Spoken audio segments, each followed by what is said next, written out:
All right, it's a live stream and also recording. So, where am I? So my journey with the VORON. So thus far, I have built my VORON. Let's do this real quick. I have built my VORON, which is right there in that video picture right there. I've gone ahead and I've done a little minor tweaking here and there, fixed a couple things that went wrong during the build. I guess quickly, I'm going to start talking about those. So one of the things that I found quickly when I was building it was that the wiring harness was going to be a lot more work than I had originally thought. So on the printer, let me do this real quick. Go over a couple things. So first and foremost, the ABS that I use for my light blue on my VORON printer, I'm not thrilled with. What was that? That was what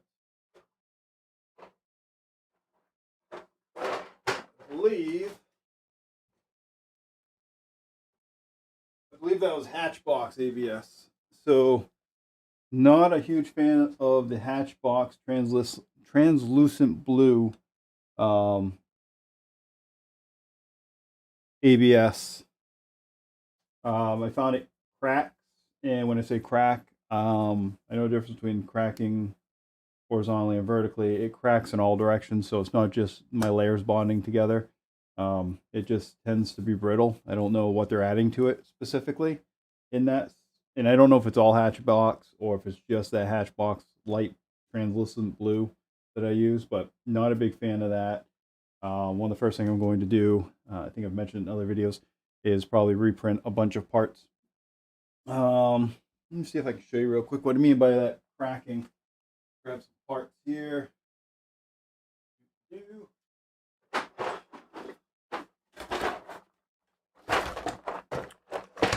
All right, some unused stuff. So what I mean by that is a couple prints of that. I'm not a big fan of the Hatchbox light blue, translucent blue. Like I said, I don't know if it's all the Hatchbox stuff or specific to this, but it cracks. And when I say cracks, again, it's not just on your layers, it's all the way across. So it just tends to fall apart pretty easily. I printed the Hatchbox the same as I did my eSUN in terms of temperatures and things like that. And I had none of these same problems. Grab a big one here with the eSUN like I did with the Hatchbox. So you live and you learn. I mean, it is workable, but it just tends to be weaker, I guess, more than anything else. So Hatchbox, light blue, transparent, ABS, a little weak. And yeah, not a big fan with that stuff. But you live and you learn. All right, so that's one thing I learned. Next up is in terms of kits. So I've been on the Discord here and there. I don't spend a lot of time on there, but every once in a while I'll pop in. Seems like there's a lot of good conversations happening over there. So if you haven't visited Discord, if you're not a member of Discord, I do say go ahead and jump in there if you get a chance. Here.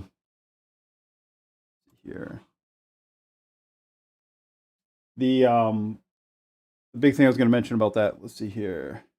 Golden Jaguar, hey bud. Amazon ABS, Matterhacks ABS, and Sunlu ABS are really solid for me.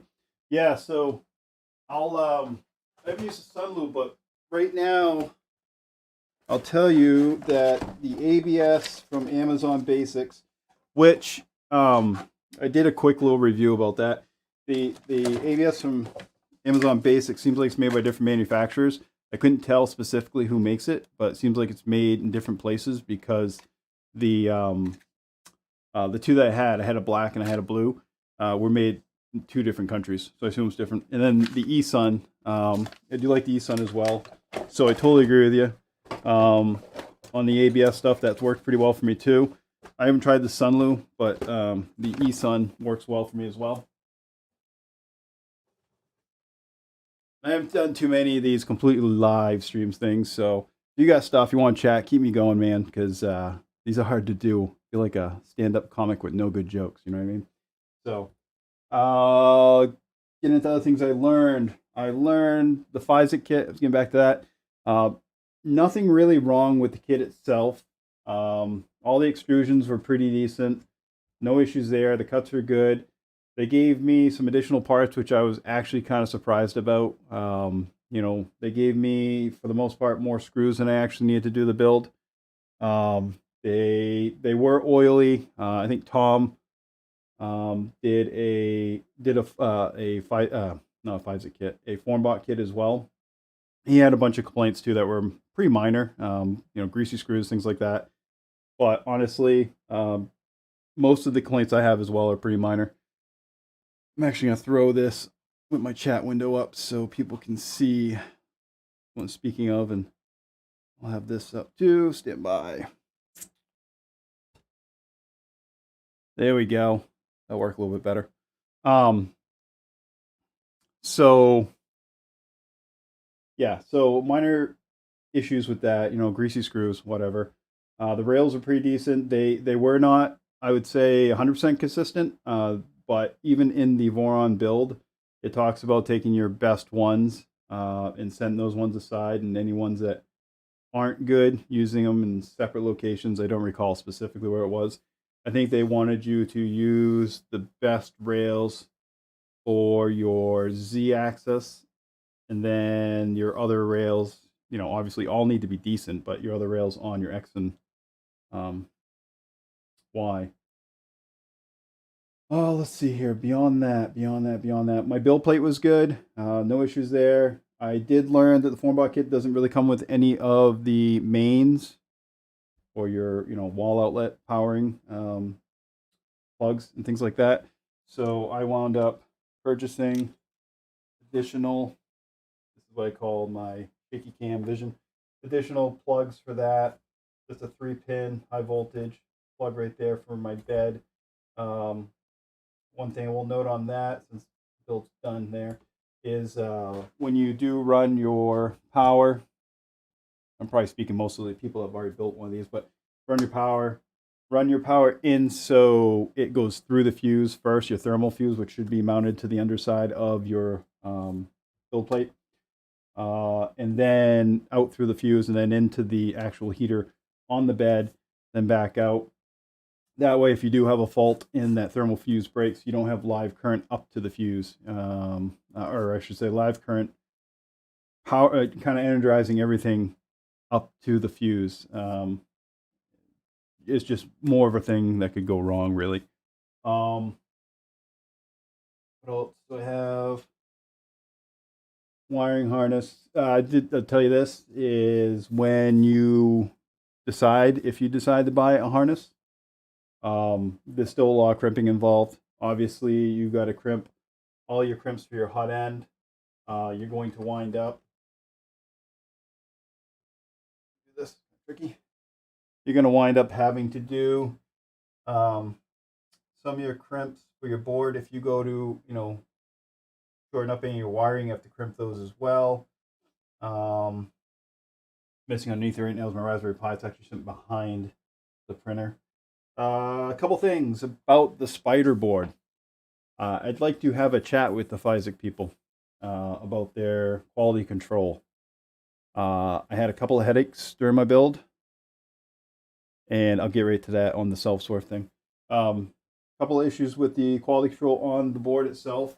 Nothing really to show right now because I've ratified those issues.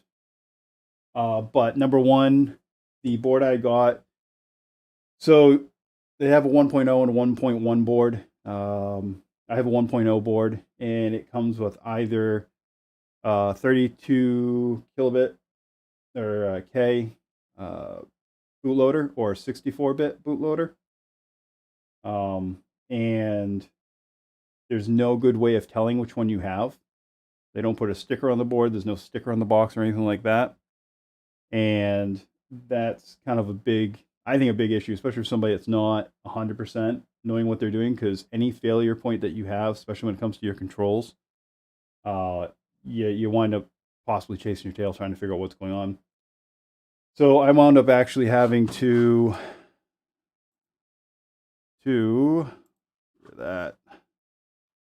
go through and download the STM32Cube programmer. They do have all the instructions. Kudos to them for having instructions how to fix their broken board. But basically, you have to low-level write directly to the board. Let's see here. Yeah, it took them 3 firmware builds to find the correct bootloader. Yeah. So you have to go through, and this is the Windows version of it. You can also do directly from your Raspberry Pi or any Linux machine. And then there's another method where you change a jumper and you could do it from the SD card. Try the SD card, didn't work. Was going to do it from the Raspberry Pi, but that means I had to get the files on the Raspberry Pi. Didn't want to deal with it. I figured I'd jump right to the Windows version. If it didn't work, then I'd mess around with the Raspberry Pi, the Linux version of it. But basically, it had to do a low-level reinstall my bootloader before I could actually load in my Klipper firmware to run this printer. So I'm just going to assume right off the cuff that the bootloader that was on my machine or on my spider board from FYSECT was corrupted. Don't know 100% on that, but I could not get anything installed on it until I did this. Beyond that, the stepper sticks, the header pins for the stepper sticks on the FYSECT board, unless you're paying really close attention, you're probably not going to notice the same way I didn't. You assume that everything lines up and you're plugging stuff in, and you're kind of getting excited because you're rounding that corner towards the end of your build. And so I was putting my stepper sticks in and got that all in. And again, I had another issue, and the issue was I was getting a message on my fluid console, something along the term or along lines of that couldn't communicate with one of the steppers. And after looking, checking the wiring, checking the pins, I think I may have even crimped new pins on one of them just because I found that the header on the top and one side of, I think it was possibly my X, was shifted like maybe 3 millimeters. So that shifted 3 millimeters. I was able to plug in my stepper stick, no problem at all. But the actual pins weren't even going into the headers, so they were just sitting there on the side. So it wasn't even connected at all. So that could have caused me some major issues, and it did. And again, any little issues like that you wind up getting into when you're doing something for the first time makes it a real headache because you wind up chasing your tail. So I had to bend those back, got that working. And after that hardware issue, after the bootloader issue, everything's working good. And Joseph, yeah, so that was my failover. I did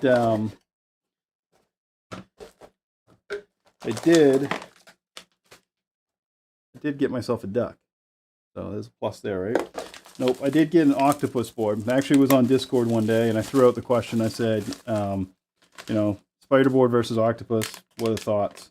And pretty much people had said, and this is before all this had happened to me, that if the Octopus board had come out before the spider board, then spider board would have kind of drifted off into eternity by itself without much of a notice. Because it is known, I guess, throughout the community. Man, this thing is packed up nice and tight. Throughout the community that the FYSECT spider boards have issues, None of them seem very major. Oh, there's that the voltage issue with the caps. So the FYSECT spider board will store electricity in the caps. It doesn't have a drain out built into it, so it could take days to manually drain out. So you got to do a resistor thing across it. Did that as well. And this all adds up too. Like I said before, when you have something you're not used to doing, and you have an issue, you start chasing your tail. Is it something I did, you know? So I'm glad that I had done that drain with the 100K resistor across the positive and negative headers, and there was another place too on the board that you're supposed to do it with to drain out any residual electricity inside the board, which is just silly. I mean, you shouldn't have to do that.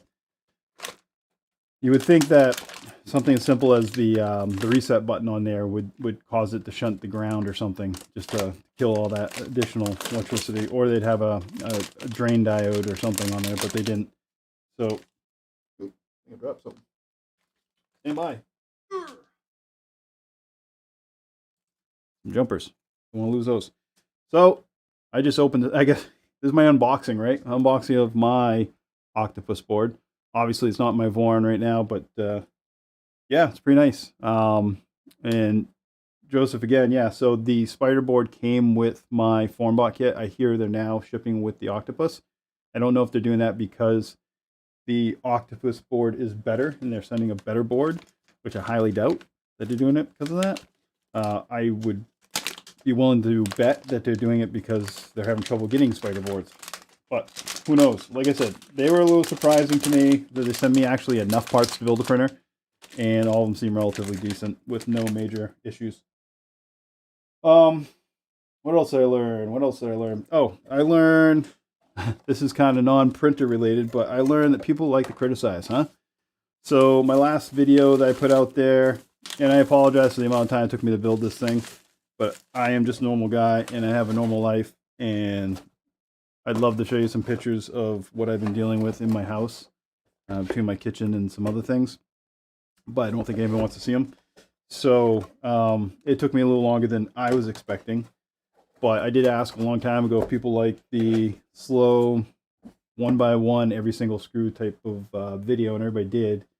But honestly, I got to the end there and I got a couple of comments, people kind of complaining about me dragging this out as far and as long as possible for what benefit, I don't know, other than the fact that I couldn't print the printer I was trying to build.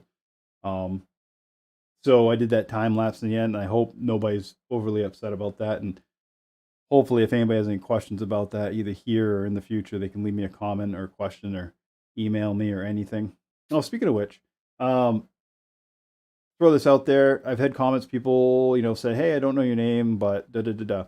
My first name is Kermit, just like the green frog. It's an old name, it's Irish. So I'm not named after the green frog, but my name is Kermit. I live in New England. Actually, I live in Maine specifically. So name's Kermit. I live in Maine in the United States. There you go. Let's see here. What else do I want to talk about before we actually get into the initial setup? Oh, another thing with the spider board. The headings for the display, the mini display. That can get confusing too. Actually, my mini display still has an issue. So obviously you have your display, you have your rotate, your selector, and your push in, whatnot. But you also have the button underneath there. And what that button does as it stands is corrupts my firmware and makes everything shut off because supposedly the boards are wrong and not the actual controller board, because why not blame somebody else when you can and not take the blame yourself? So again, I'd love to speak to the FYSECT people. I haven't heard or seen anybody really call out these specific issues in a video that anybody's watched. So yeah. Initial setup. Once I had everything put together, in the last video I obviously had some printer config issues. I had copied over the generic print config directly from the VORON site. They actually had one for the spider, but between that and my wiring harness and my steppers and everything like that, some things were backwards. So I had to go through and obviously put in some explanation points to reverse those. I guess while we're talking about that, I can open that up.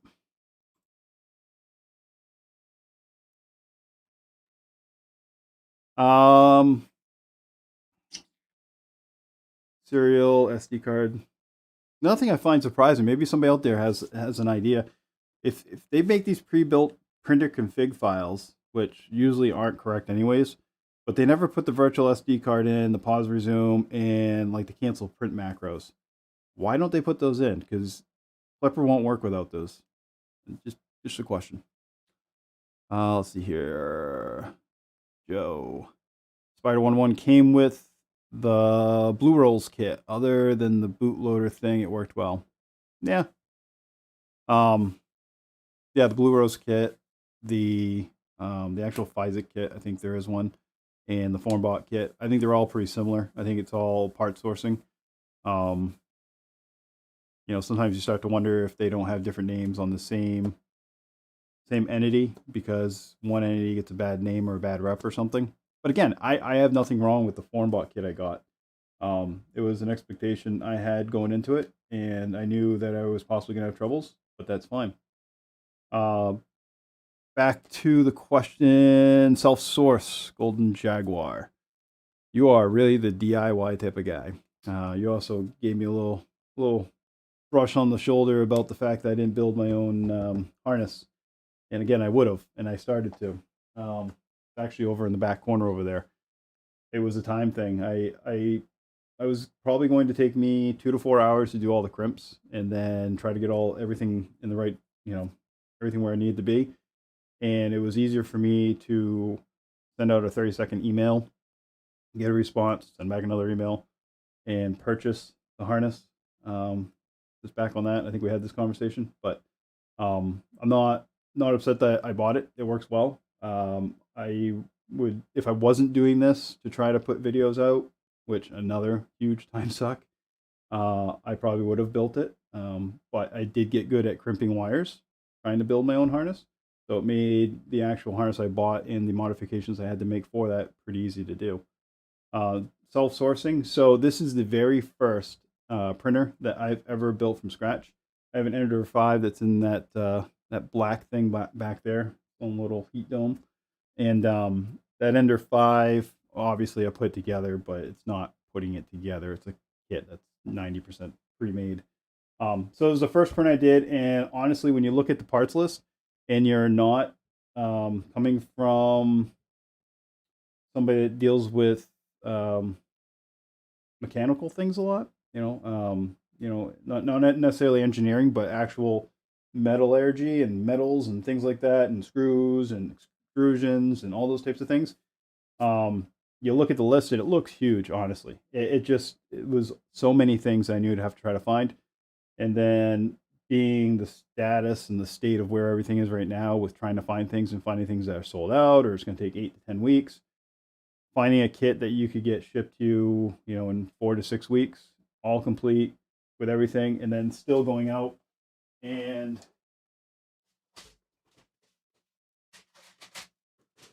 I'm only going to show this because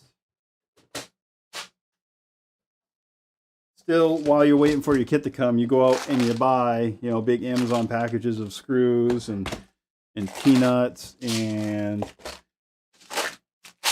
nuts or heat inserts and pins and things because you have no clue of what the quality is you're going to get. But at least I felt pretty secure that I was going to have everything I need to have, including some spare parts, so that I would have things in case everything didn't come in the kit that I needed. So that is the only reason, and I would definitely self-source the next one, assuming I can find the parts, which is actually a question I'll pose out to whoever's watching right now. You can throw it in the chat, but what should I build next? A V0? I was thinking about that. I was thinking about the new Trident, but I don't see a lot of difference between this and a Trident, but it might be nice to have something small. So looking for opinions on that. Let's see here. In the Klipper config, printer config needs reference to Klipper config. For the top printer, include fluid. In the top of printer config, include fluid config. Oh, okay. I always throw them in, and honestly, I probably should put them in my macros down the bottom, but I haven't cleaned this up yet. This is just to get me where I am so I could do this video today. So, VO LDO kit is great. Are they readily available? I mean, can I go right now and go buy one and then expect to get it in the next few weeks, or am I going to be waiting until 2023? Because sounds like an option to me. All right, so basics. VO.1 or switch RAM. Okay. Obviously, when you're setting up a VORON, and the guys are on here, I know most of them know what they're talking about, so it isn't gonna help them out much, but still doing it for everybody else that might watch this. Yeah, so KB3D is where I got my harness from, and I would tell anybody that I am impressed with them. Somebody was angry because I got a wiring harness before them, but I literally sent them an email. It was from my personal email, and it's not like I am a huge YouTuber at all anyways, but I sent them an email and said, hey, I'm building a printer and I need a harness because I don't have time to build my harness. I will take anything you have for a VORON 2.4. They confirmed the size I had, and they said they may have something. They got back to me and said they had one, but it was pre-wired for the XY stop switches. So I ordered that. I ordered those XYs, the PCB for that, and it came pretty quick because I took whatever they wanted. So there was one person that seemed pretty upset. I told them, hey, I ordered and told them to give me whatever they had. I didn't order anything very specific. I took what they had, and what they had was based on somebody canceling an order. So there you go. So yeah, KB3D, they seem pretty decent to me. The harnesses are different. Yeah, well, you know, some people think that people get ahead of other people because of this, and like I said, it's not like I have tens of thousands of subscribers and it makes much of a difference to them. It was the way I asked. You know, I specifically asked for anything, and I figured I'd work with whatever they gave me because anyway I cut it, it was going to save me time. So modifications to the printer config file right off the cuff. This one came specifically from VORON, and I will throw this out first before I show anything I've done. I suggest if you are working on your configs, and I got to come up with a better nomenclature, huh? I always save an old one or a backup, and I probably should delete some of these here. So I always put a printer config in, and then I always right away copy that config and then work off of one and have one in there. And then once I get to a point where things are working pretty well, I save away that one before I start modifying my current config. That way, if something does go wrong, and I've made multiple changes, which big no-no, but when you're trying to do something quick, and like 99% of people out there, you don't make one change and then restart your whole firmware. You have something to go back on, so that if you make a mistake that messes things up royally, you can go back. So that's the first thing. Second thing, the only things I really had to change going into that was I did have to change a couple of my pins. So for some reason, my pinage didn't match up exactly with what the VORON team had in their config. But I utilized, actually I looked at the board, I utilized a little card that Lineo gives you that tells you where things are, and then repin those out. Once I did that, I did some, I forget what it is. What's the vibration? You know, the shake, whatever it is. Whatever the command was for that. But I did that to see what and where I was with our up and down movements, to see if they were perfect or see if they were backwards. And I went through and I added my reversals to my pins on that, including my XY, my stop pins as well. So that was a big one. And obviously you got to go through and you have to uncomment out the information that's prudent to your specific build. Specifically like right here. where if you have a 250, 300, 350, and if you're doing something custom, obviously you're going to have to probably start with whatever's closest to whatever your custom build is and work your way from there. Some of the numbers are dead on the money, you know, like a 300 uses a 300, but this is specific. This is your Z. It's slightly less than your actual full because you don't want stuff to come off the rails. So, but you'll have to modify those as well. Then what else is there? All right, I'm going to flip that and go over to the initial startup with the VORON. This is actually where I was kind of leaning towards with this. Oop.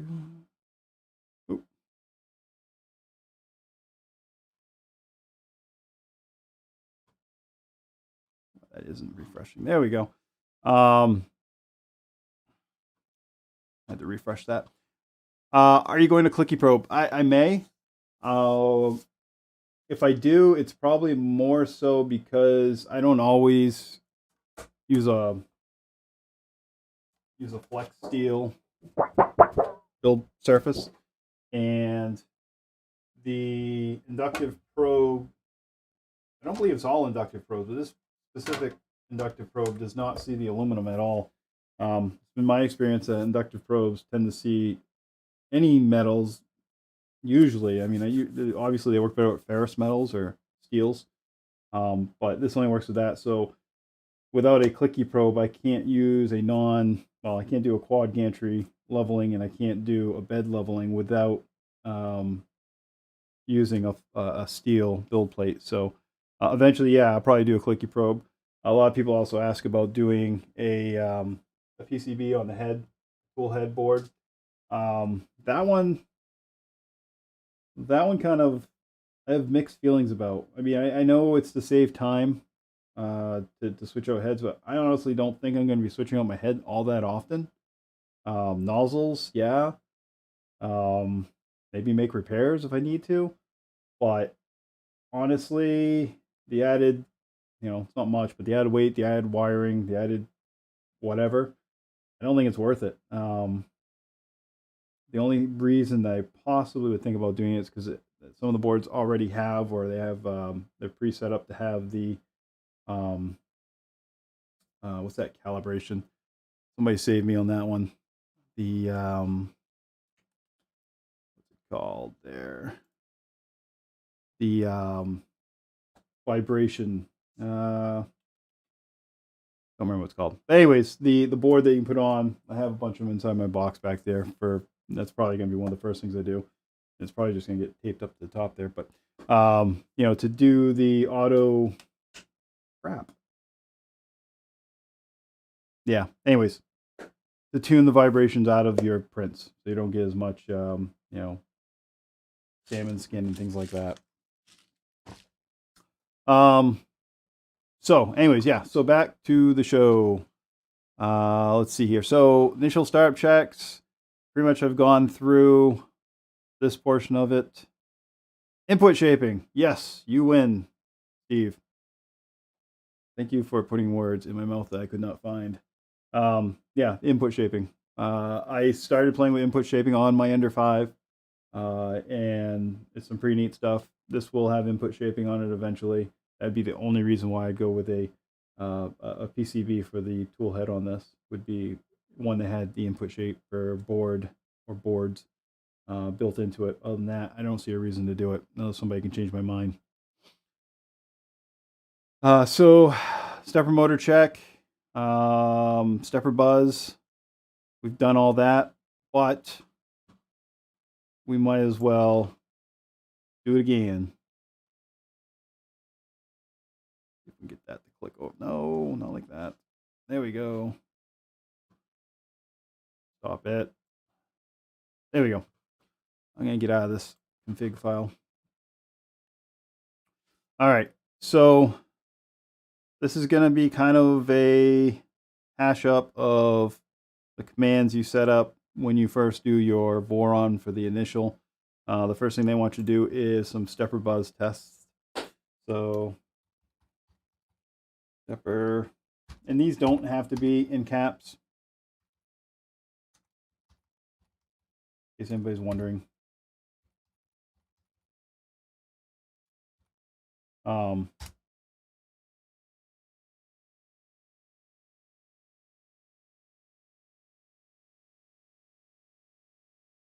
I don't know if you can pick that up on the camera, but the X is moving back and forth very, very slowly. So there's your X. Do the same thing for those that don't know. If you're running in your command, almost like any other command line for any other thing, if you hit the up arrow, it brings up your last command. Then you can do your Y.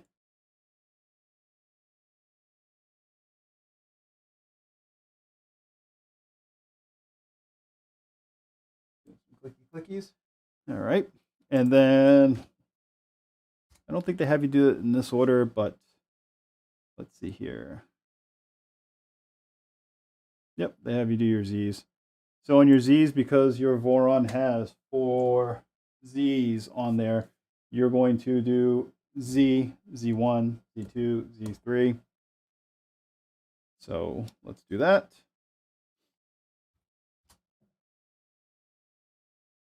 Nothing like racking your gantry for fun, right? It's a good t-shirt. I like to rack my gantry. So that's this guy right here at your front left. Okay, now we're going to do Z1. That's your rear left.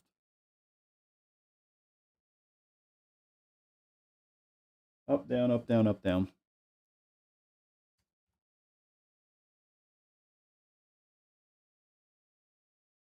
And then Z2. So one thing I will note, all the guys on here, or most of the guys on here, the guys that are actually chatting, have all built Vorons. But what you're looking for is your movement to be up first and then down. And those are little minute movements. Those movements are basically small enough that if they did hit or if something was going wrong, it would not cause damage to, or shouldn't cause damage to your printer. So last but not least, Z3. This guy right here.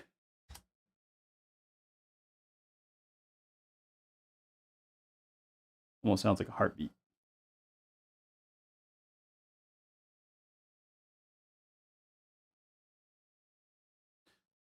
All right. So we've done that. So it tells you right here exactly what that buzz does. And it doesn't really buzz, but up first, down 3 times, one part, one at a time. Be sure to watch your motions, etc. You can also do it with your extruder. I didn't do the extruder just now, but I guess we can. Might as well, right? Now on the extruder, actually, let's do this first. Go up to the top here. Let's.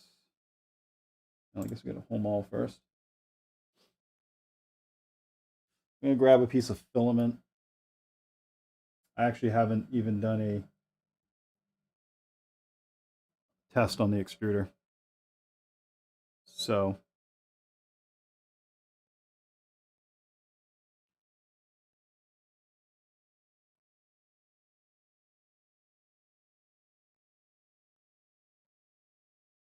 I skipped Endstop check, or is that next?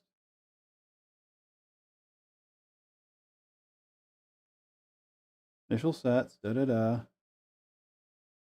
full tab, movements made, web URI's number XYZ. Step promoter. They do the step promoter check first. Joe, Joseph. I'm gonna grab a piece of filament real quick.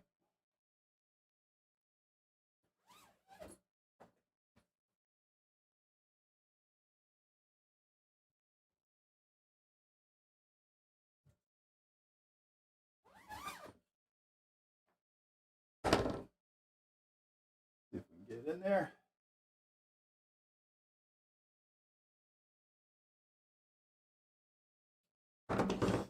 My extruder could be completely backwards at this point. I don't know.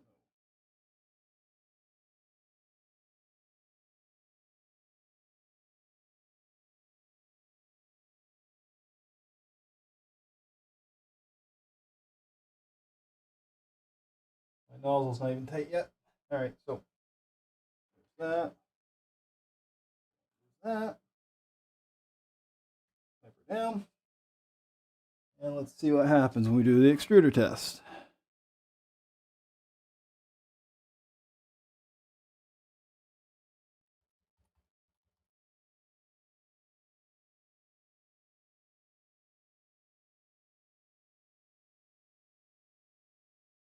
Well, that's an interesting one.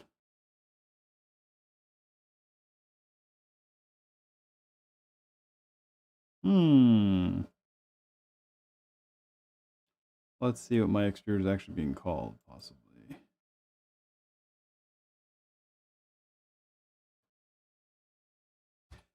For those that don't know, again, everybody that's pretty much in here already knows these things, but in your printer config, in the editor, I actually like the editor that is built into Klipper. It does have a find function, Control F, like in almost anything in the world.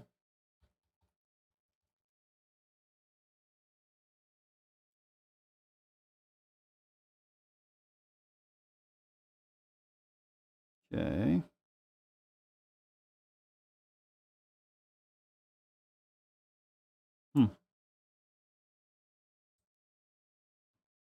Extruder. All right, that should work.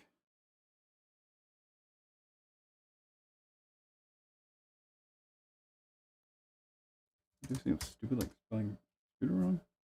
Separate equals extruder. Oh, I see what's going on. Yeah. All right, stepper buzz. I need to get rid of stepper.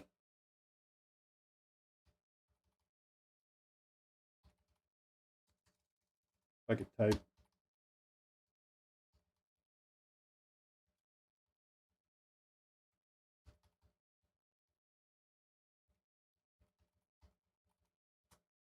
There we go. There's a question for you guys that have already built a VORON, roughly a 2.4. When you do your buzz check on your extruder, is up actually up or down down? Like, should it be extruding on the first pulse or should it be retracting? Mine is retracting, so it actually is going up, but kind of interesting. Nothing can't be fixed in the future, but there you go. So that's your buzz check. Now let's see here. Endstop check before homing. Oh, okay. Well, I agree. Let's actually go into doing that. It's not in the VORON manual that way, but I completely agree. So I guess while we're doing this, I'll talk about specifically. Let's do this real quick. Let's look at this interface real quick. So this is actually probably one of the biggest hurdles that people have when it comes to building a VORON is Klipper. There's a ton of videos out there about Klipper, and I think a lot of people feel the same way. If you've compiled a Marlin code using Visual or whatever, and you've gone through that hell, Klipper is a walk in the park comparatively. You know, going in to be able to go right in the console into a config file for your printer and make modifications on the fly as opposed to recompiling your firmware every time, that's huge. It also lets you fine tune things really quickly as well. So this is the interface for Klipper. Probably should have mentioned this first. It's all broken into sections. You can move sections around if you'd like. This is out the box how it came. So this is kind of what it's doing currently. This is your tool information. You know, you have your XYZ axis. This is how far it moves when you actually, you know, give it a command to move. Everything 0.1 all the way up to 100. This is basically, you can tell it exactly where you want it to go. You can do some Z offset modification here. This is your print speed. This is your flow rate on your extruder, which you should have fine-tuned and done already in your software. But for some reason, if you're doing something odd or crazy, you can modify these here. Sometimes I use these speed ones if I wanted to print off something really quickly, and I already printed in the past, but I just wanted to do it again. But I just wanted a rough print just to go. This right here, your thermals. So, you know, for instance, if I want to raise my extruder up to 25 whopping degrees Celsius, so I could extrude some, I don't know, air. So you do that. There's a little chart here that shows you the red being your extruder, the blue being your heater bed. Bring up that heater bed too. So that is one modification I did make to my printer. Actually, let's do a little bit more than that. 35. As it stood with the config file, I had it max power to the heater bed to 60 to limit the possibility of warping. I got mine at 80. I don't believe it's going to warp, but maybe it will. We'll see. Time will tell. There's certain things that will kind of offset that, but 60 took quite a while to get up to like 80 to 100. 80, that's about 20% off of it. So that's a modification. But anyways, this is how you can, manually change your thermals, or if you're running a G-code that has thermals in it, this is where you'll see them happening. Klipper is standard Klipper code also is smart enough to know that once you've done your PID tuning, that if things aren't moving in the proper direction at the proper speed, that there's something up and it will actually cut power to your extruder or your heater bed. I've had that happen to me on my Under 5 when trying to print polycarbonate, trying to get the bed up the temperature that I wanted, but that was a fine line. I couldn't bring it quite as high as I wanted to.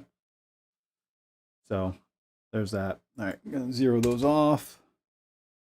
It's also a good test. I mean, you bring up to 35, 40 degrees Celsius, enough so you can actually touch them, feel that they're warm to the room. Unless you're in a really warm room, then you bring them up to 50. And then you'll have them right there. Anyways, so macros. Macros are basically little sets of code that are inside of your printer config file that are a macro. They are a series, they're a shortcut. They're a series of commands that happen when you push a button or if you call on them. I have a macro on my Ender 5 to change filament. Basically what it does is it heats up the hot end to, I think it's 222 or 225 degrees Celsius, whatever is warm enough to be able to pull just about anything except for polycarbonate. And then basically once it gets to the temperature, it retracts X amount, I forget what it is, or Z amount. And then basically keeps the head, it reduces the temperature of the head, the extruder by like 10 degrees and allows me to be able to basically pull out my filament and put in my new filament. And then I'm good to go. So it kind of does the extraction and the heating up and all that stuff for me in advance because I keep my filament in a humidity confined tub thing with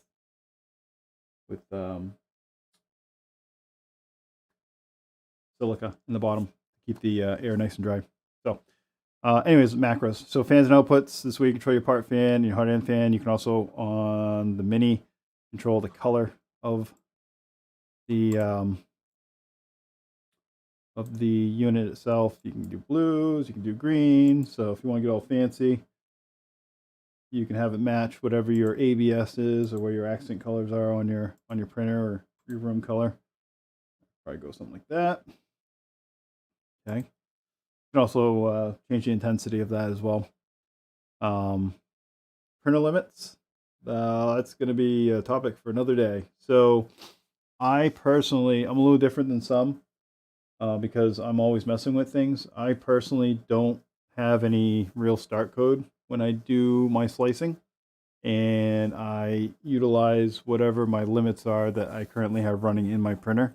Probably not the safest thing to do ever, but it allows me to either do really quick prints or really precise prints without having to reslice things. Jobs in Klipper. This is where you can add a job and you can either add it, just have it up there, or you can add it and have it print right away. And then you can have other tabs in here depending on what you got going on. But nonetheless, back to what Joseph wanted.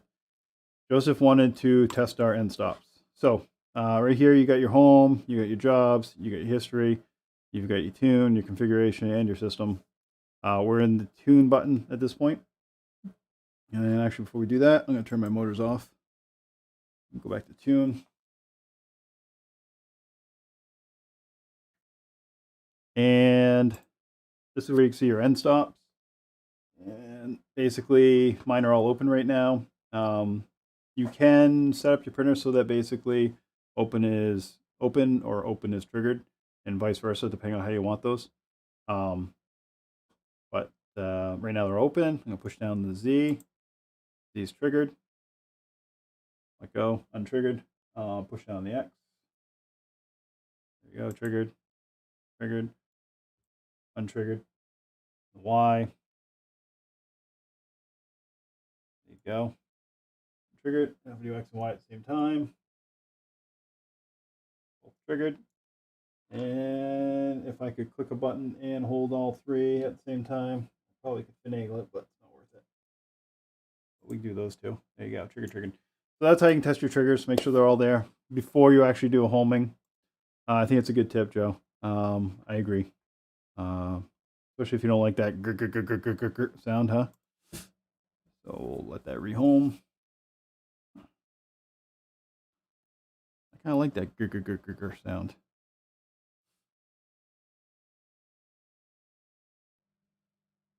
All right, so that's homing. All right, so let's get back to where we were. Let's see. For testing the extrusion, min drops less the room temp. Then you extrude while cold to test the direction. For testing the extrusion, drop min extrude temp and less than room temp. The extrude while cold to test. I'm not exactly sure what you're saying there, Steve. Testing extrusion, drop min extrude temp less than the room temp. Are you saying basically to set the printer so that it doesn't try to extrude with a cold extruder? That's kind of what I'm figuring you're saying there. All right, so we've done our buzz test on all those. Diagram shows you where the motors are and everything like that. End stop check, which was the next part, but I agree, we do them in the beginning. Probably should, if I could modify it, I would. The way that they have you do it is actually by actually doing the command. But you can do it right in that tune screen. But here we go.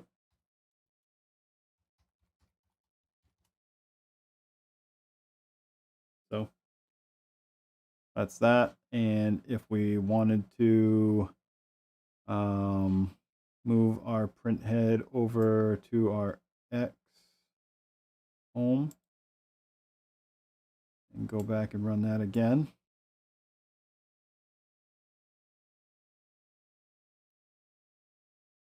So we see X and Y both triggered.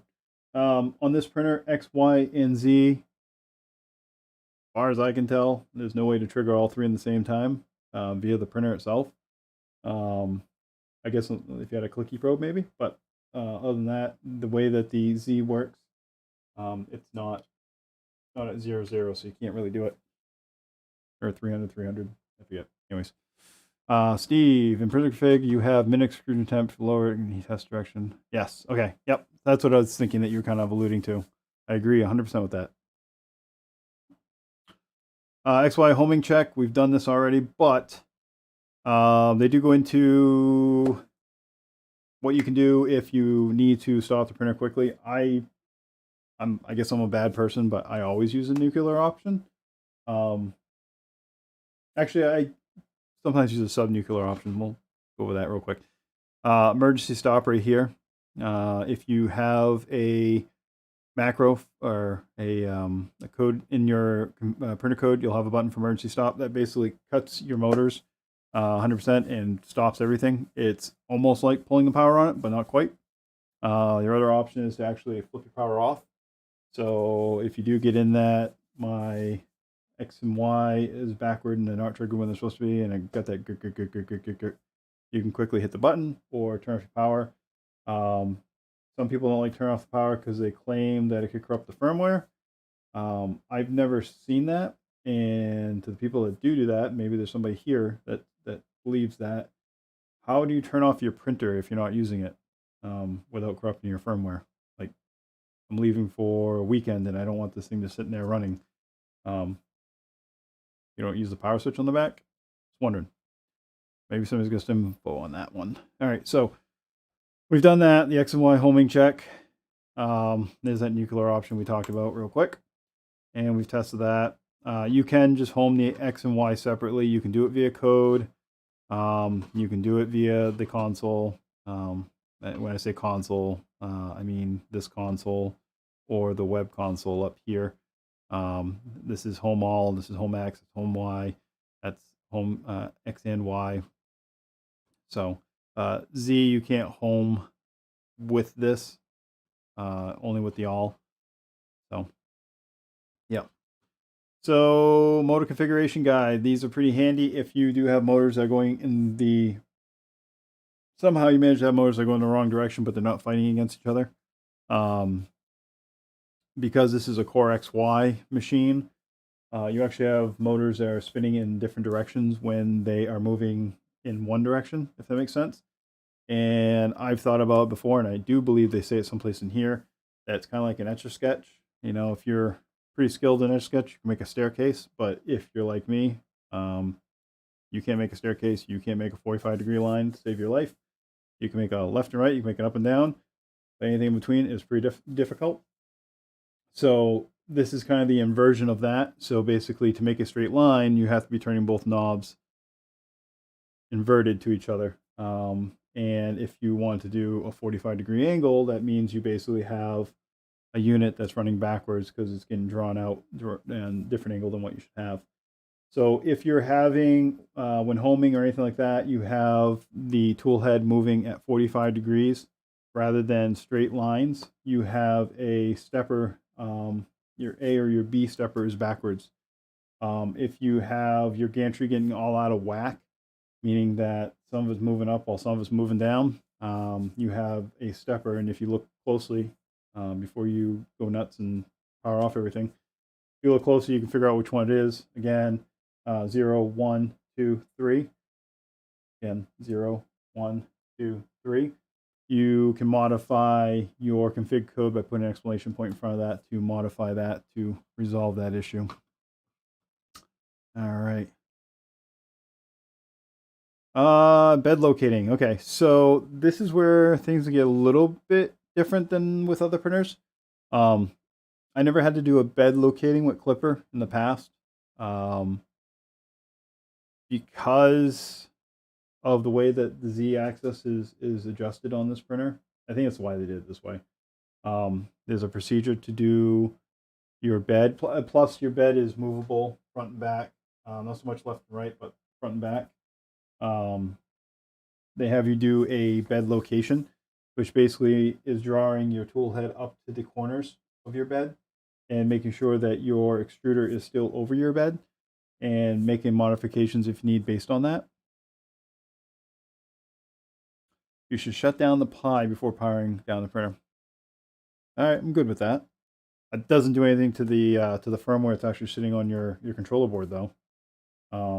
But I don't disagree with starting on the Pi, and since you mentioned that, I will talk about that real quick. So on your hamburger, actually dots, not bars, but on your hamburger, right here, your host stuff, you have reboot, shut down. That's basically your Raspberry Pi. You can shut down your Raspberry Pi or reboot your Raspberry Pi right here. So good to note. I will keep that in mind, Steve. When I shut mine down, I will shut down my Pi first. Okay, back to the bed location. So what they want you to do is home your X and Y, which we've done now a couple times, and then traverse your X. So basically your X this way. And what you're going to wind up doing, I think they want you to do it manually. No, they can't want you to do it manually. You got to do it using. So you're going to basically, at that point, start moving your X. And that is, just so people know, here's your 0.1.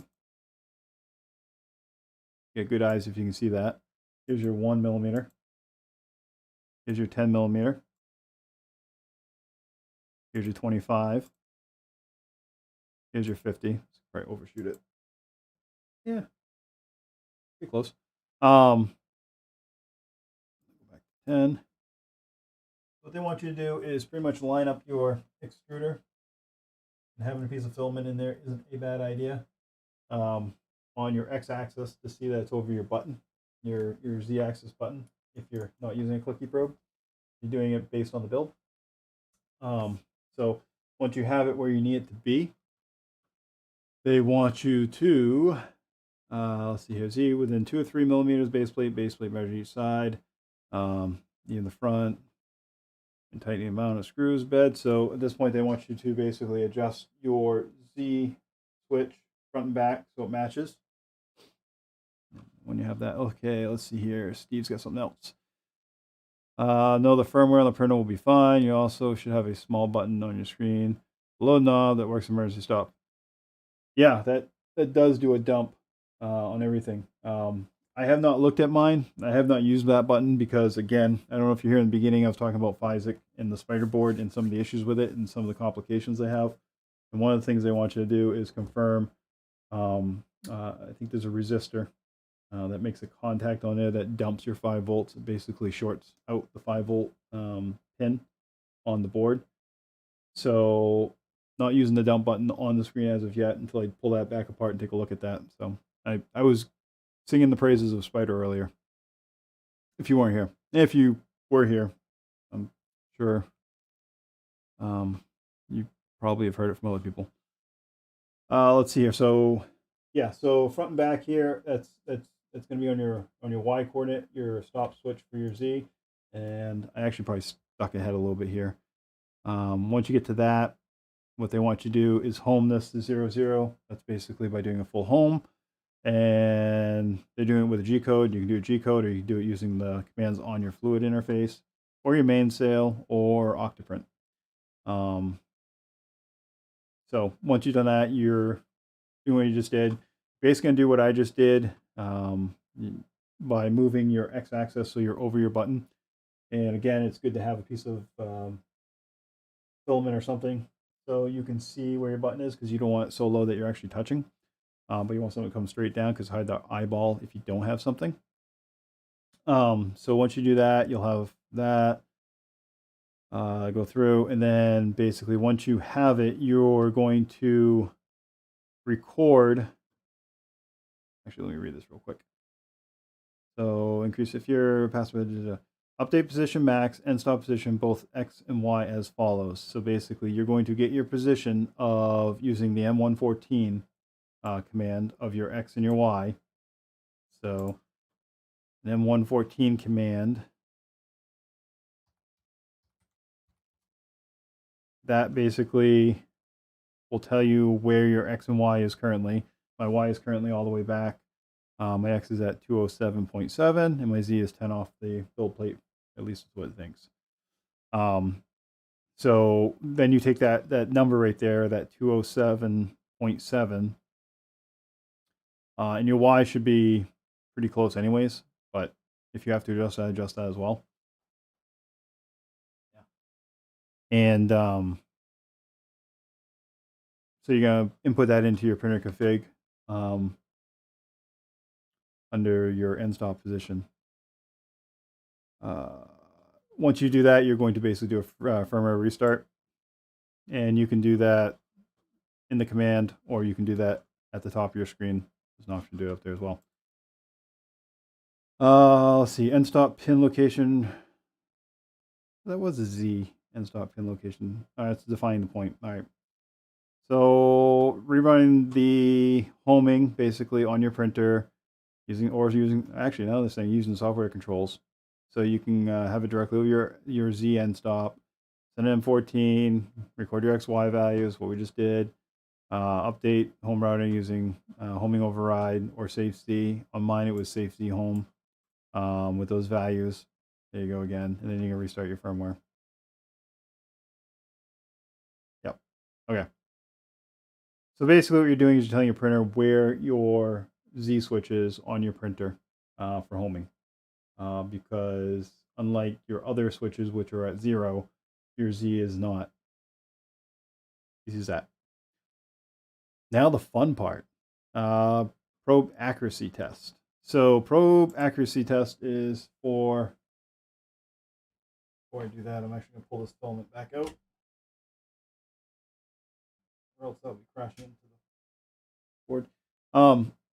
So what this is going to do basically is going to check to make sure that your inductive probe is accurate and how accurate it actually is.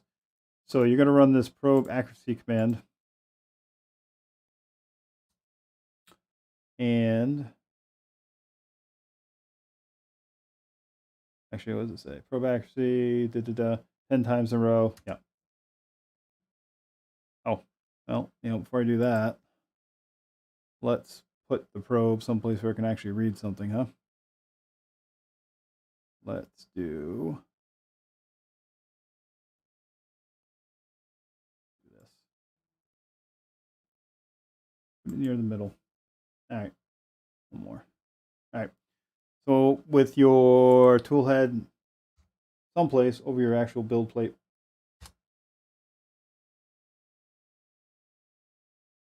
Failed to home probe. Timeout during homing. Really?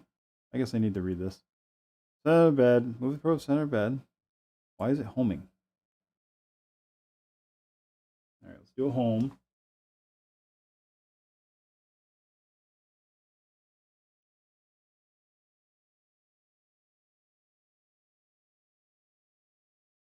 All right.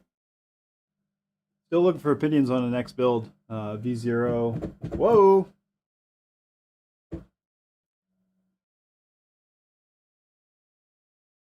Oh. That makes sense. Something was removed. Always something, right? Especially when you're doing something live. So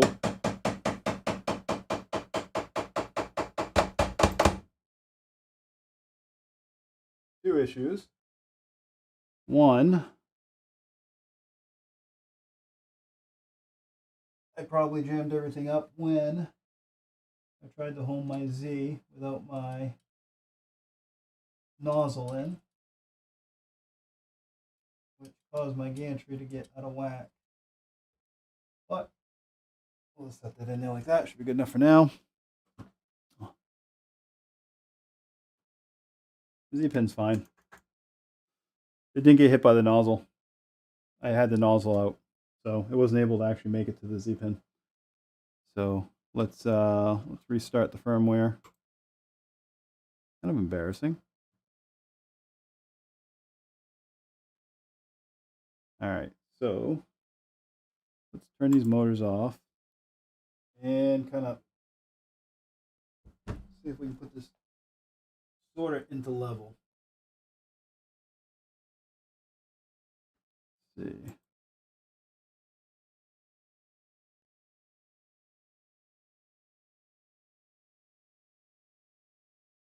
We only have to be close now.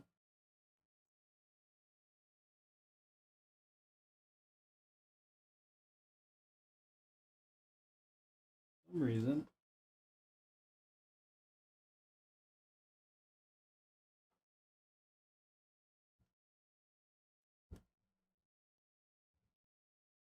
Z is not moving. Jammed up here.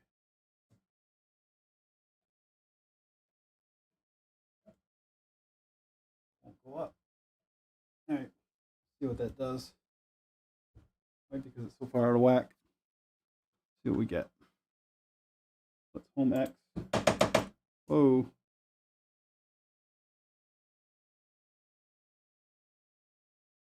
Why? Something's going on with my Z. This guy is not moving up.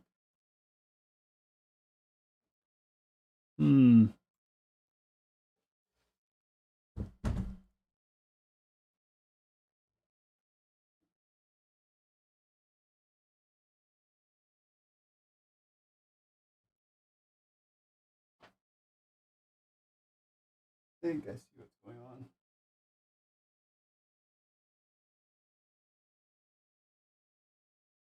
Nope, not that.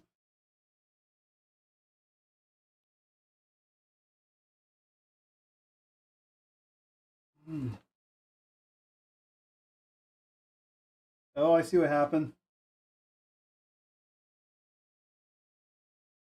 I see what happened.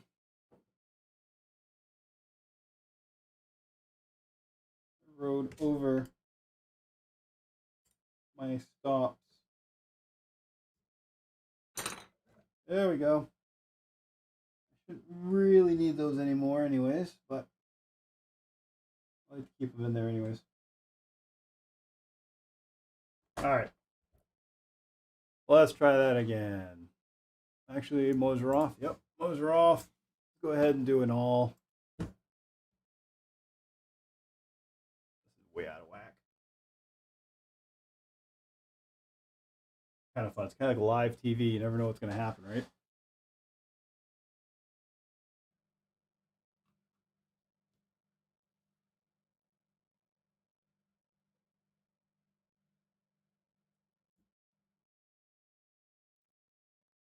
So, turn my motors off. I'm going to try to level this off a little bit. It's way the heck out of whack right now.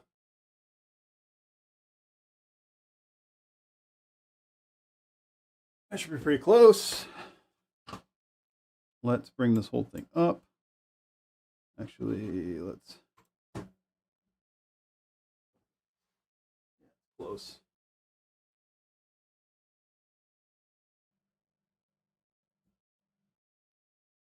There we go. No harm, no foul. All right, so I'm gonna move this thing way up though.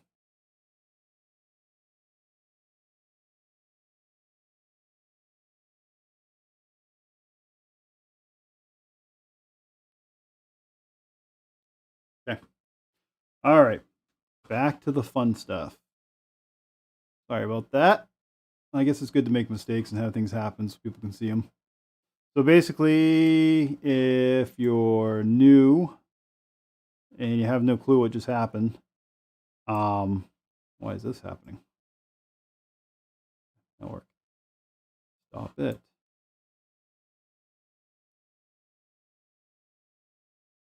What happened was I did a homing without my nozzle on my printer. So because I did that, I wasn't able to hit my actual Z switch, and it threw my gantry out of whack, and it came down too low, and I actually bottomed out and pulled out one of my stoppers that got jammed behind one of my Z0 or my Z0. Yeah. Rail. So there you go. So back to where we were. Now we can do probe accuracy. After we do a quick home, or at least we should be able to.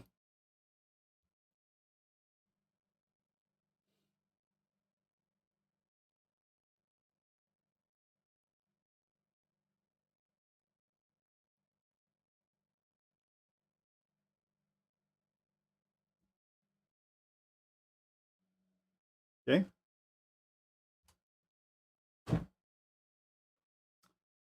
All right. That was a bad idea. I messed up again. I seem to be doing that pretty well today.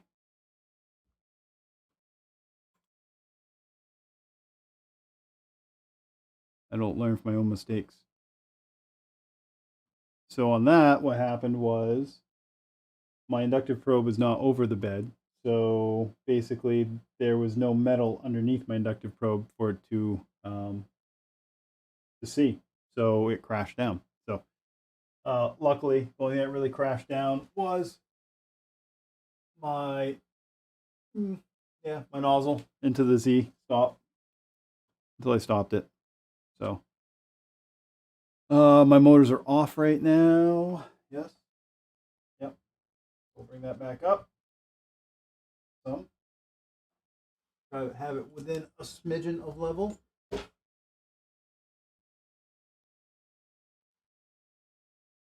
Doesn't have to be perfect. There'll be a gantry leveling here in a few minutes. So let's go ahead and do our XY home again.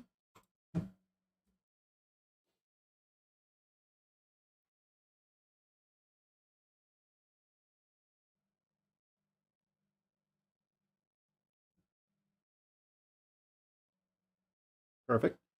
Okay. So let's go through this. We're going to basically bring the tool head to the center of the bed. So let's do that.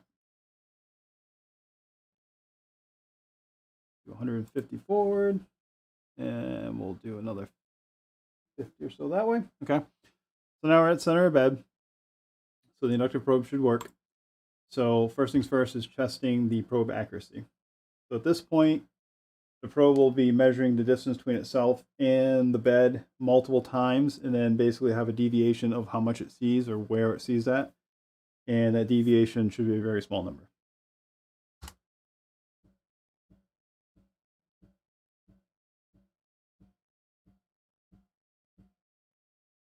Okay, so the readout on here, basically telling you right here where your XY is, 159 by 150, and Z, every single time it read was 0.815, then it had 0.8175. Then it read it another 3 times with the 0.8175. And it told me my maximum was 8175, minimum was 815, with a range of 0.0025. And then it gives you an average, a median, and then a standard deviation of that. Our standard deviation is 0.01225, which I believe is pretty good. It's probably better than most. So if you run that again, just for shits and giggles, you may see different numbers. You may see the same numbers. So that time I ran it again, and now everything's at 0.00750, which is very, very, very good. So you have that. The next thing I want you to do is PID tune the hut bed. So basically what that does, I'm not going to do it because it takes about 15-20 minutes. So when you PID tune your bed, basically what it's doing is it's bringing the bed up to a certain temperature, and then it's allowing it to fall a certain amount, and it's bringing it back up to a temperature, it's letting it fall a certain amount, and it's adjusting, or it's looking at how long it takes it to get to those locations. So basically you don't overshoot your temperatures, and it can better keep you more in line with that exact temperature you want. Your PID tune should be based on the temperatures, or around the temperatures that you normally print at, because it will change depending on that temperature. So in other words, if you normally print polycarbonate and you want your bed to be 120 degrees, then you should do your PID tune close to 120 degrees. I don't suggest you do that, but that's what you would do. If you're printing all the time with PLA, and you like your bed around 55 degrees, then do your PID tune at 55 degrees. That'll give you a good idea. Klipper also uses that information to kind of see what the bed should be doing and be able to fail safe if something goes wrong. So if you set your bed to 100 and Klipper kind of has an idea, okay, I'm going to 100 and I should see, up until I get to 85, I should see 0.4 of a degree every second. Look for that. Once I get above 85, it will take, 0.7 of a second to go up from there. And if it notices a huge difference in what it should be seeing and what it does see, it will fail safe. So you have a software fail safe built into that on top of your thermistors and things like that. So not going to do a PID on the PID tune on the bed. We can do a quick one on the hot end because that will take less time. So the first thing I want you to do is set your parts fan to 25%. And again, I'll do what they're saying, but depending on what you're printing with, I suggest you set that to whatever you normally work with. So again, if you're using PLA, you might have it higher than that. So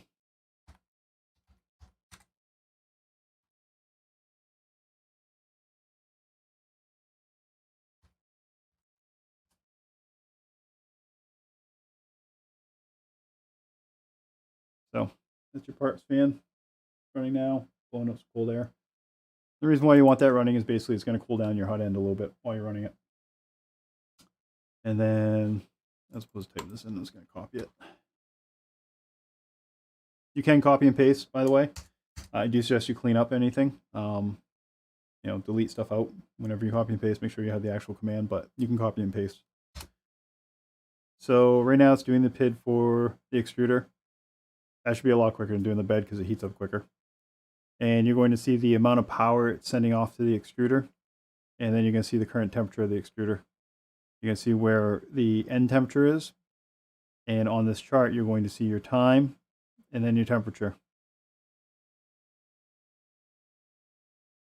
The room in looks like it's about 23 degrees. And this is now at 72. So it's working its way up pretty quickly.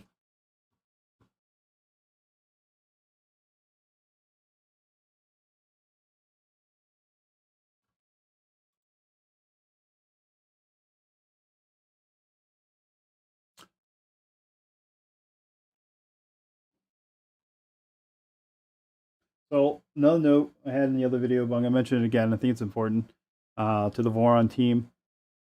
I don't think the cover they have on the side here is designed optimally. I don't want to offend anybody, but it's really tough to get all the connectors in there. I think there's probably some room for improvement there. I don't know exactly what that improvement looks like, but I don't like the way it is now. It's really hard to jam everything in there. That's a personal thing, I guess. I don't know if everybody else has the same issue, but I gotta mention it.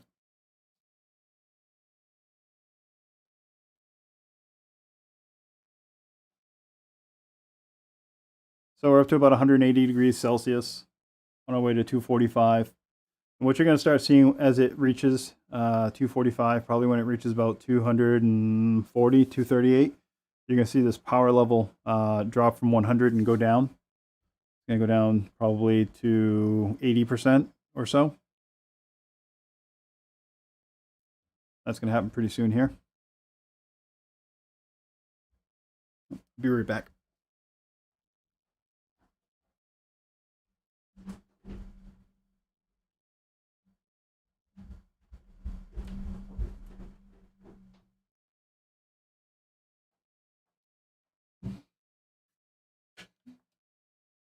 Actually, the first time I've heated up the extruder. I can smell the silicon stock a little bit.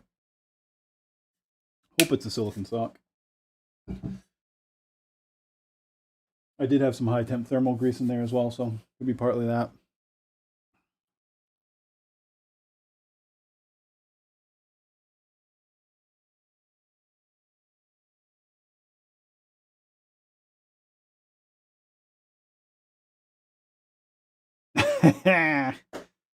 Good one, Joseph. I love that I've been memed there with the electrical wiring. Yeah, I don't know if that's good or bad, but hopefully it wasn't all your lights. Hopefully it was fuse. So I got something about that in a second, but so you can see right here, basically it's riding this ridge. It's going up and down, so it's allowing it to drop down a few degrees, and then it's going to bring it back up to 245. It's going to do that probably for about 5 minutes or so, and we'll see this power adjust. Power 0 and drop down.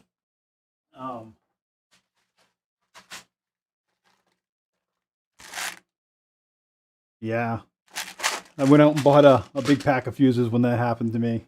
So I got plenty of room for screwing up now, right? Not that that's a screw up I want to do. Hey, how we doing?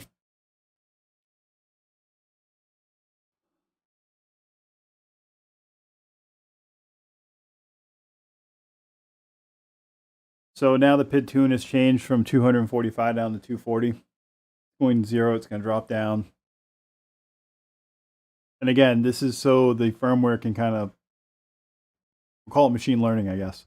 It's learning to see how long it takes to get from point A to point B.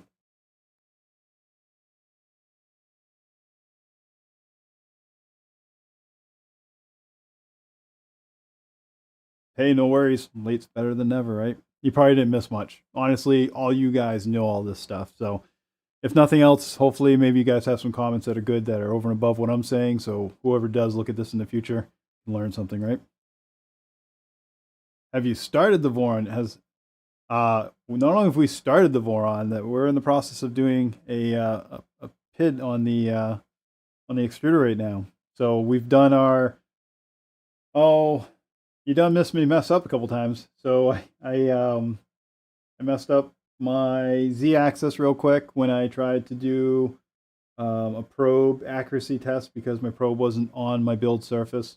So I wound up knocking out one of my stoppers for my Z0, and it got jammed up inside there. So then that wouldn't move, and I couldn't figure out what was going on. So there's some comedy to be ensued on that. But I think everybody has these issues. It's just nobody else. Well, not nobody else, but most people don't film them live and kind of shove them out there for everybody. But I'm a real guy. This is really what's happening to me. All right, so the PID test is done. So that's going to come down temperature. Yep. And so it tells me right here in my console that my parameters are 29.607 and 1.916 and a PID of 114.335. And you can manually input that you want, but if you just do a save config,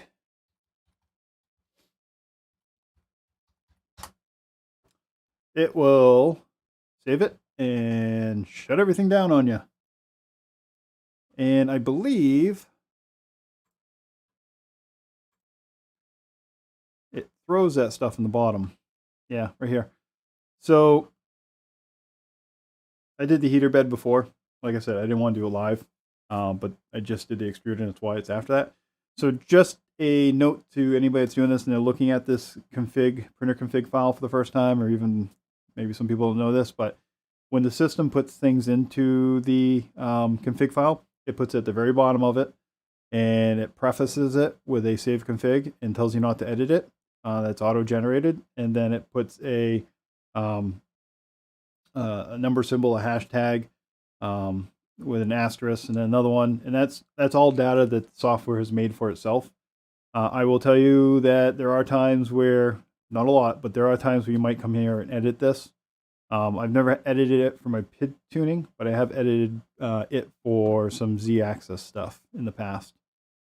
Specifically when switching between PETG and PLA and other things. I keep some reference notes there. So anyways, I'm going to get out of that, and we'll get back to the show here. Let's see. So bed leveling. Okay, so on the different Vorons, you have different ways of doing bed leveling. And there is a clicky probe available for the Voron. This does not have a clicky probe installed in it. This is a straight out the box, straight from the manual build of the Voron with very few exceptions. Actually, what exceptions are there? I guess the first exception is the XY PCB, but that's barely counts, really. All I can think of off the top of my head, everything else on this is 100% stock from the manual, word by word, or page by page, picture by picture. There wasn't very many words. So bed leveling. So on the V2, you're going to be using a quad gantry level. So what that's going to basically do is it's going to adjust your Z-axis motors, your steppers, 0, 1, 2, and 3, to level out your gantry so that it is 100% straight. Earlier when I crashed actually it wasn't even a print head because I didn't have extruder on there. When I crashed my tool head, it knocked my Z0 out of whack, and I've by hand put them kind of where they need to be. But we're going to go ahead and do this bed leveling here using the quad gantry level. Let's go back into our home. We'll go back to our console area. We're not going to do bed screws on the 0 because we don't have a 0. We don't have a 1. We don't have a trident. Hit nozzle bash as well too. Nozzle brush, yeah, good idea. Keeps your nozzle clean. Nothing like keeping your nozzle clean.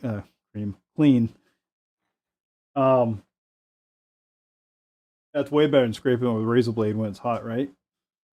Am I the only one that does that? Actually, hold on. That one's got some ABS on it. Yeah. anyways, so let's do this quad gantry level. So since the V2 uses 4 independent Z motors, we just talked about that. It needs to be specifically leveled in a certain way as a macro called quad gantry level.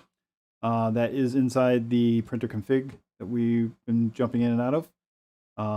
They say some people call it a QGL.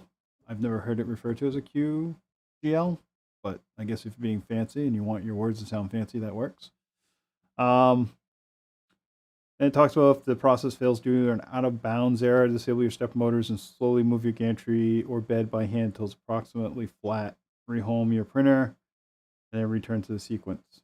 Okay. So,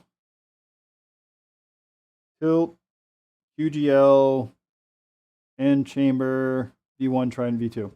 Run a G28 command. Let's do that. That's going to home everything. And at this point, we should probably...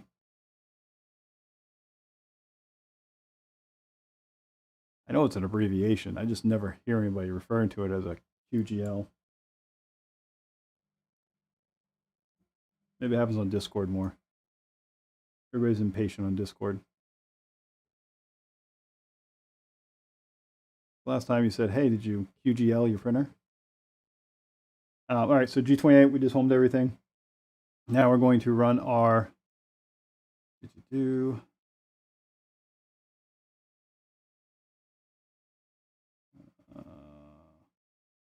already did the probe. Let's see here.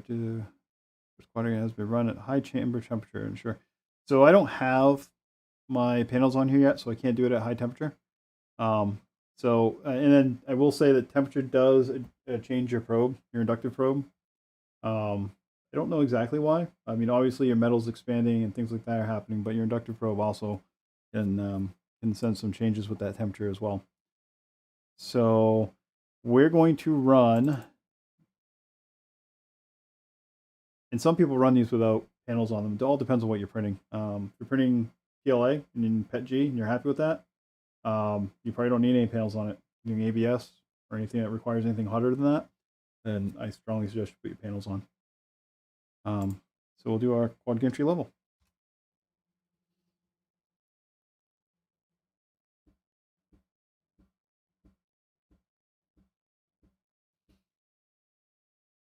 Now, I would be lying if I said I haven't done this yet. I have done this, at least this portion of this. I made a couple of adjustments to what it does. I have it probing a couple extra times, and I have it probing at a higher speed. It actually gets done about 30 or 40% quicker, but it's actually doing additional probes. Not a pro, but it seems pretty accurate the way I have it set up.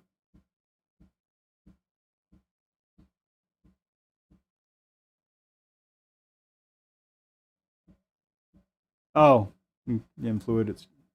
I'll get you. Okay.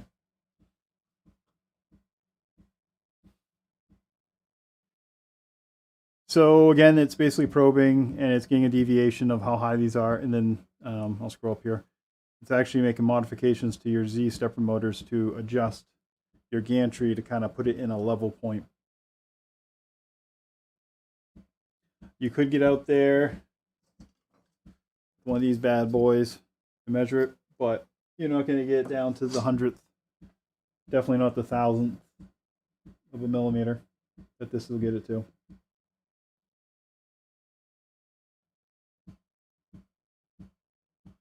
So I definitely would not run this specific. This is pretty much a macro. So this specific macro, this leveling before every print, I'll probably either have two or I'll change this back to the standard one. I think it's a little slow, so I'll probably speed it up. I do like to print fast, but I do like accuracy too. So, but it just seems a little slow to me. So that ran fine. One of the issues that can happen is if your gantry is too far out of the whack or your bed's kind of in the wrong area, is it may probe one side because it's going to start right here at Z0, and it's going to move back to Z1, then 2, then 3. It may probe here, and then it may not probe here because it's already set. So if you're, I guess the one failure of the way this does this is if your probe is triggered when it moves into position, it won't attempt to move up to be able to do its probing. It will fail. So if that happens, that's why your probe is triggered. Another thing to note too on the move cam here is your probe will have, or most probes have, I can't say they all do, but most probes have a red light or a light inside them. And if it's not triggered, it will light, but when it triggers, whoops. Lower this till it triggers.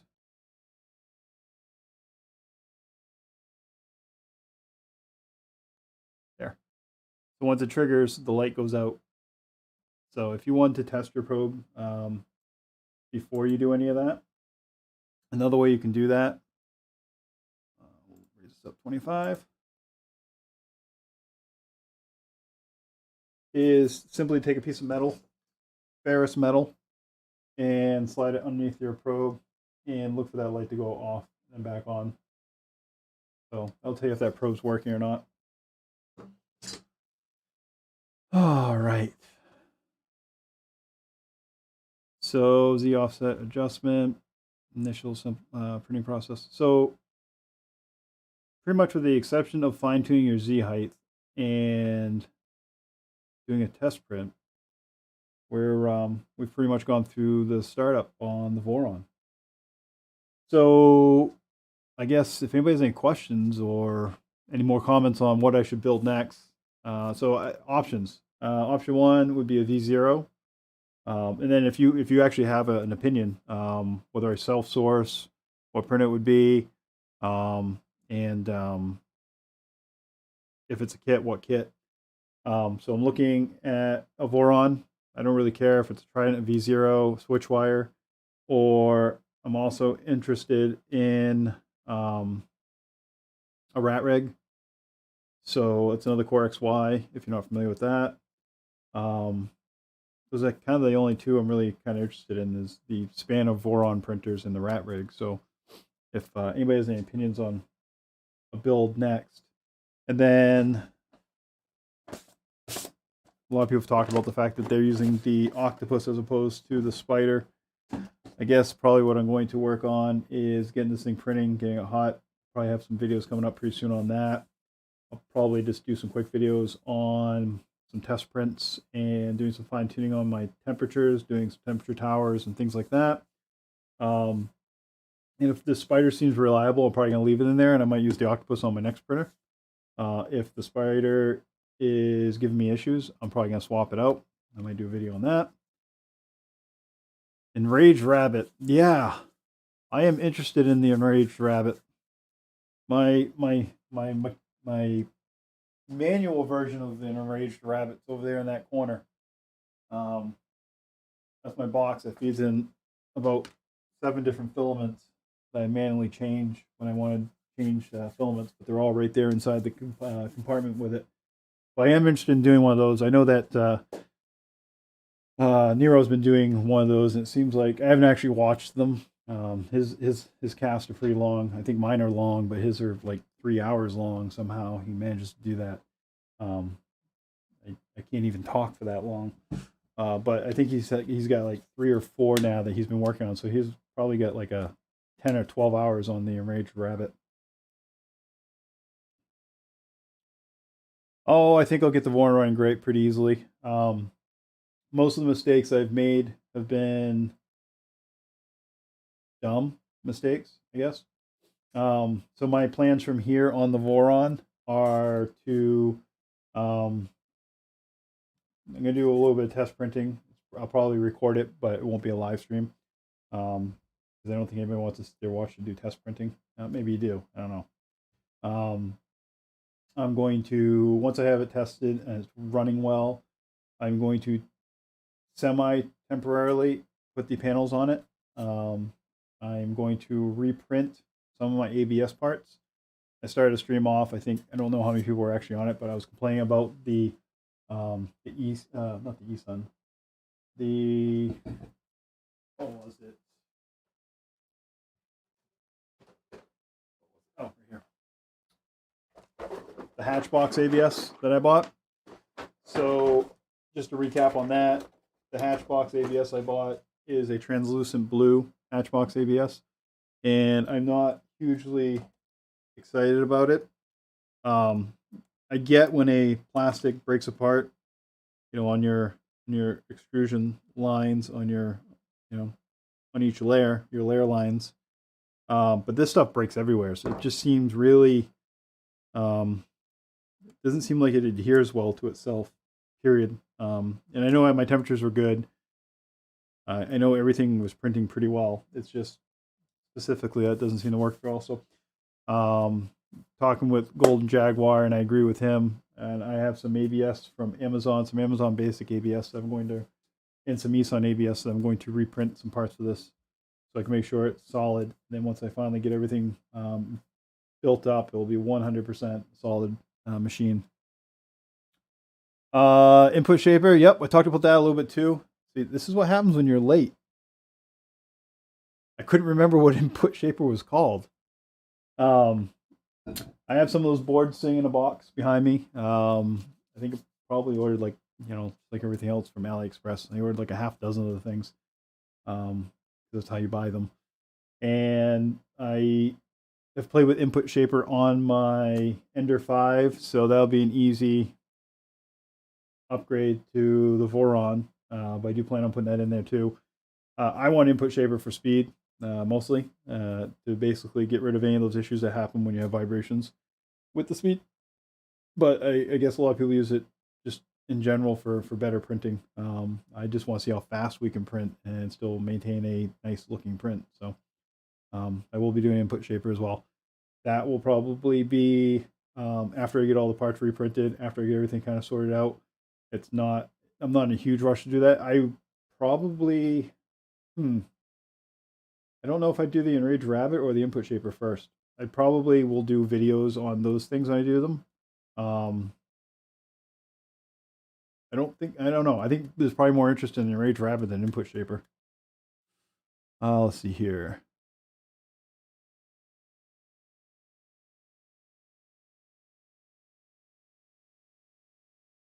Awesome, Golden. Hey, I might hit you up then just to see what you think about it, see if it's actually as useful as it looks like it would be, or see if it's kind of a pain. I guess I'm worried about reliability. I mean, if you build it and it works, it's great, but do you have to, you know, fuss with it? I'd like to know that before I put a bunch of effort and time into building one.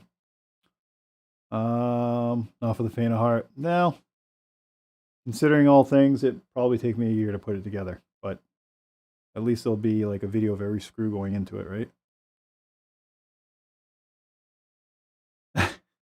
I wasn't trying to drag you out on that being late thing. I was just joking. I'm actually a nice guy. So, all that being said, if anybody else has anything else to say or discuss, I'm here for another minute or so, or longer if it takes that. But if not, I'll probably shut this one down.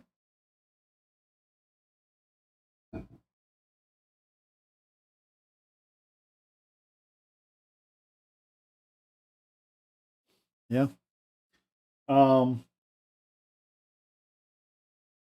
as it stands right now, I think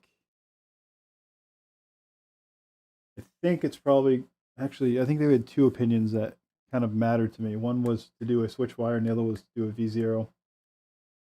So I guess I'm going to build one of those two. I guess I get a V0 from LDO. I get a kit if I do another kit. I don't know if I can find, there's no switch wire kits, I don't think.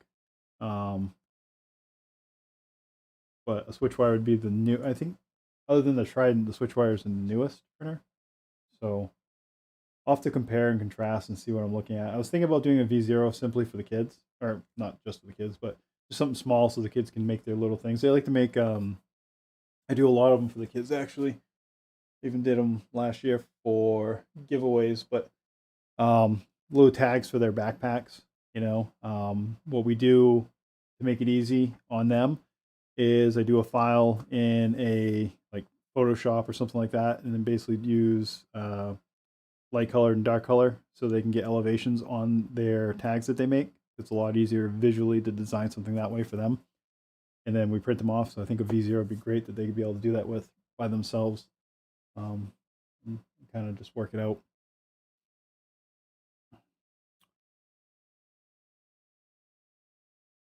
Awesome. All right. Well, again, appreciate you guys that were here. And anybody watching this video, if you do have questions or comments, please leave them. If you haven't subscribed, go ahead and do that. Rounding into about 500 subscribers now. Like to see 1,000 more. You know, we'll see how it goes. I'm definitely not doing this for any money sake or anything like that. I'm trying to put whatever time I have into it. I do enjoy the hobby. Enjoy talking with people. I think it'd be nice kind of probably to have a separate Discord channel or something at some point. I haven't seen anybody doing anything like that where people could actually talk live on these. I did have a plan, and maybe Golden might be something we could talk about or something, but I have a couple of people that have been building Vorons now for a little bit. Some of them are in different stages of building them. But I was thinking of having kind of like a little bit of a round table with some folks, kind of what their impressions are of the printers, what they had for issues, you know, what they wish they knew before they started building, type of thing. So I think that'd be good for new people. I really like to see more people into the hobby. I'd really like to see a lot more people building their own printers, just so they know about them, because they are amazing. So, all right, that's it. Thanks again. Appreciate it. Appreciate the comments. Appreciate you guys. And I'll see you soon. Hopefully sooner than I've been seeing you. It's been a little rough around the house, like I said, but hopefully I see you soon.